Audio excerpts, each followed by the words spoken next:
Good day, good day. Welcome to another episode of the Rob Report. I'm your humble host, Robert Bob TV Brown. Well, here it is. AOC. AOC won her re-election bid. Let's take a look at this video clip.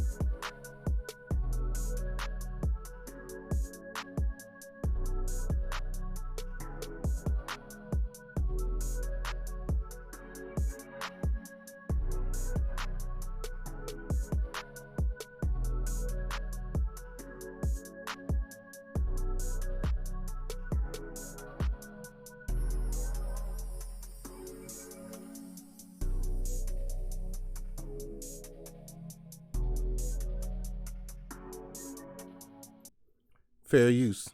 Fair use.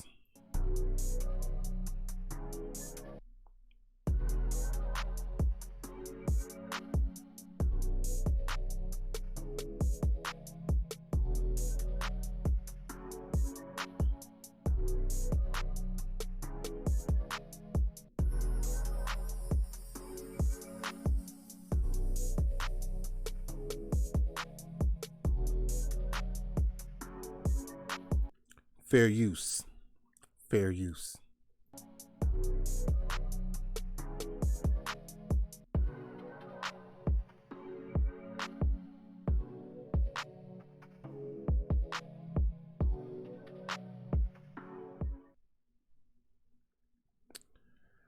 All right, there you have it. There you have it. Representative Alexandria Ocasio-Cortez sailed through her first primary challenge since being elected 2 years ago, all but securing her second term. As of Wednesday morning, Ocasio-Cortez was in the lead with 73% of the vote. Her opponent, Michelle Caruso Cabrera, a longtime news anchor and former Republican, had garnered 19% of the vote in New York's 14th congressional district, although the final number from Tuesday primary won't be known for several days, given the large number of absentee ballots used by voters to maintain public health amid coronavirus pandemic. The Associated Press and other outlets called for the race for Ocasio-Cortez late Tuesday night. Now, you know, Ocasio-Cortez beat out Joe Crowley in 2018 for the Democratic seat there, which was a major upset to the political establishment in Washington, D.C., because Crowley was being groomed to be second to Nancy Pelosi, and he got his butt spanked. AOC beat his butt. And I got to admit, I voted for AOC during that primary because she represented the particular area that I lived in the Bronx. So I was one of the ones that were pushing for her because Crowley was just a horrible candidate. Just like I was pushing for Bowman because Engels is a horrible candidate too. These people get to D.C. and forget about you.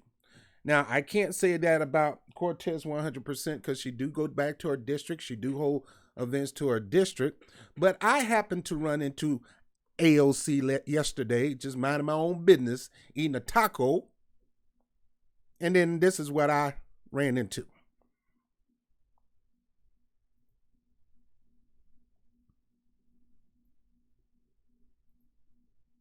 This area right now getting some media spotlight. It's Alexandria Ocasio-Cortez. Now, as you see, there's majority Latinos in this circle. Not many blacks in this circle. That area is where I used to live at. It's called the Pelham Park, the shops at Pelham, right off Pelham Parkway. Near the 2 and 5 train. And this is her district, and it's a lot of Latinos there, but it's a lot of Russians, it's a lot of Africans, it's all kind of people that live in that area. So but to see her being flocked with mainly Latinos mean that she has a strong hold on a Latino community, which is understandable. The people who you claim to represent the most, you need to really go to work for them. So I do understand her she's probably going to put Latino needs above any other community needs because that's what she's supposed to do. But let me keep going. Hey, what are you doing here? So I'm trying to squeeze my way in.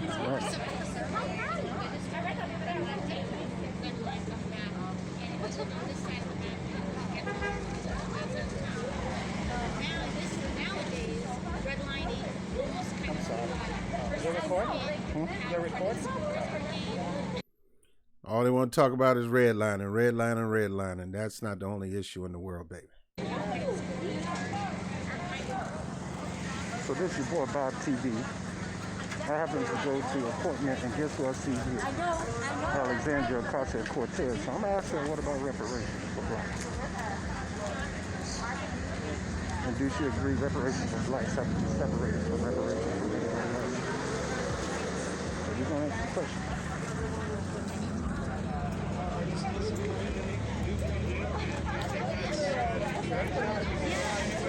Yada yada yada. Let's get to me.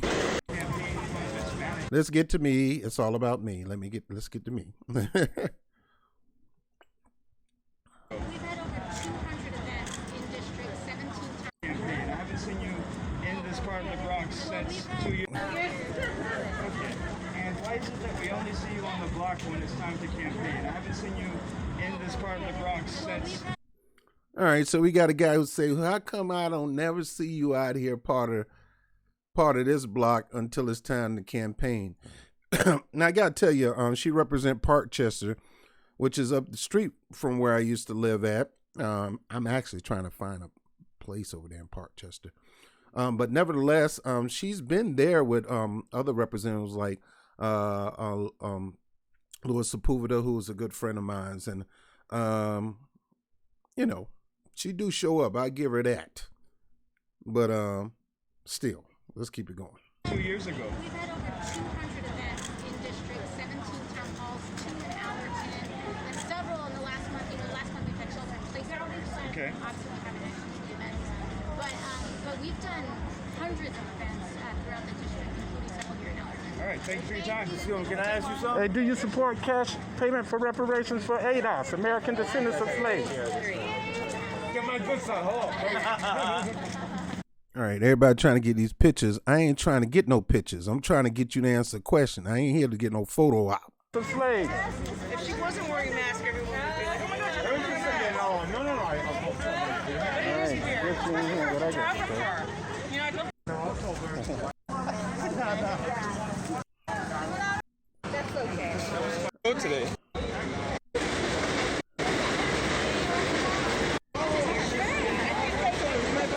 Here I go.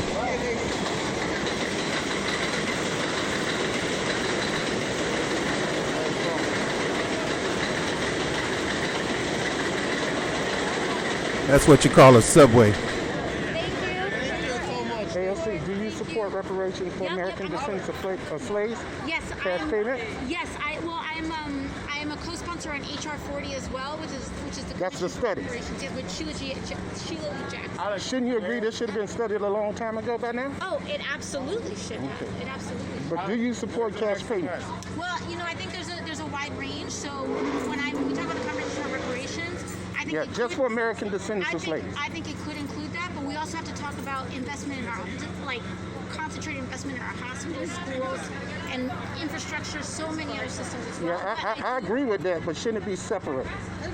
Well, they are. I think they are separate, but I'm absolutely willing to Alex, support that. where's the next event at? Where's the next event? There you have it, your boy, your homie, Bob TV, got a chance to ask a couple of hard questions to AOC. See, this is why I don't have people on my show. But on the Bobby Brown show, I am going to start having guests on the show. And AOC have discussed with me that when she come back July the She's supposed to be coming back on 4th of July weekend. We're going to chop it up. I'm going to try to get her on the show. I'm going to try to get her live because I know you got questions you want to ask her. I'm not the only one with questions. What are your questions? Write them down because your boy is going to try to get her on the show. And I want you to ask her the questions. It's going to be a call-in show. Oh, looking at Tim with that blog talk, I don't know if I want to deal with blog talk radio. But the Bobby Brown Show is going to be a call-in show. I'm going to have a segment where I allow people to call in and mainly call in to talk to the politicians. I mean, you don't have to talk to me, you know. But whenever somebody is on the panel or somebody on the show, I want you to ask some questions, especially if they're running for office. They want your support. I want you to ask questions because my whole point is I want them to know that they got to exchange to get a vote. Stop assuming you're going to get vote. You know, Latino community gave her overwhelmingly votes, probably. I mean, and that's supposed to happen, just to let you know, it's supposed to happen. But, and blacks probably support her too, because she's better than what we had before, but you got to keep your eye on her, because she's easy to be bent. She seems like she's a hard radical and nobody can move her, but nah. All she need to do is have a little acceptance, a little bit of in the clubism. You know what I mean by in the clubism. She'll start to bend and sway a little bit. And I hope Jamal Bowman don't go that way. I hope he really be a hard aggressive, you know. You're gonna compromise in some areas. I mean, you can be a maverick like John McCain all you want, but at the end of the day, you're a Republican. And you can be a Justice Democrat, but at the end of the day, you're just a Democrat. So you're gonna pretty much follow the Democratic order or the Democratic leadership, especially when you're calling one of the worst ones, Mama Bear. She got endorsed by Nancy Pelosi and Chuck Schumer. That ain't saying nothing. And then she wanted to hold back the endorsement on other people running for office too. Now, she's going to support Bowman because Bowman is her neighbor. But there was a lot of people running for office that she did not support. And that's bad. So her answer to these questions that I gave her, and I'm almost done, is her answer to the question was basically, yeah, I support it. I'm a co-sponsor of the study bill. That don't come with me with that. Now, I didn't slap up the head. I didn't punch it because I'm going to let y'all do that when she come on the show. I had to be cordial and bite my tongue. But that ain't what I'm talking about. This should have been studied 200 years ago. Study is over with. Study's already been done. Go look at those studies. Okay? We don't need to study no more. Okay? Number 2, don't talk about investments, taking our money that you owe us and giving it to the community and investments and redlining and blah, blah, blah, blah, blah, blah, blah, blah, blah, blah, blah. I don't want to hear that crap. So that's separate. You can do that without dipping into the money that you owe these slaves. Okay? All right. So, yes, she won by a landslide, looked like a landslide, but when it comes to black issues, when it comes to reparation and closing the wealth gap, she's riding the same pony as everybody else riding. And that's why, if I was in that district this time, she wouldn't have got my vote. I'm so serious about this thing. For the sake and the survival of the descendants of slaves, we got to have that reparation. And we're going to have reparations if that means we got to deny your vote. Now, here's what's going to happen. Joe Biden going to get elected, and they're going to try to push all kind of laws to erase the black vote. And they're going to try to replace the black vote because blacks are getting tired of this bull crap. Blacks not going to be your lap dogs and your ponies and just going to follow the master. No, we're making demands. That's why we're striking hard, and we're striking hard now in the midst of a Trump administration. Anyway, I'm done. AOC, your girl, Democratic fireball for the left, got all kind of horses to ride around a circle when it comes to dealing with one of the most prominent black issues, whether black people realize it or not, and that's closing the wealth gap through reparations. Ah, boy. When she come on the show, I really want y'all to have some questions. I'm not going to be asking, I'm going to ask her like 5 questions, then I'm going to take it straight to the phone lines. And I'm going to get 10 people, and they're going to ask the hard questions. And I'm going to look at her and wait for her to answer. So think about them while we got time. I'm Robert Brown with the Rob Report. I'll holler at you later. Peace.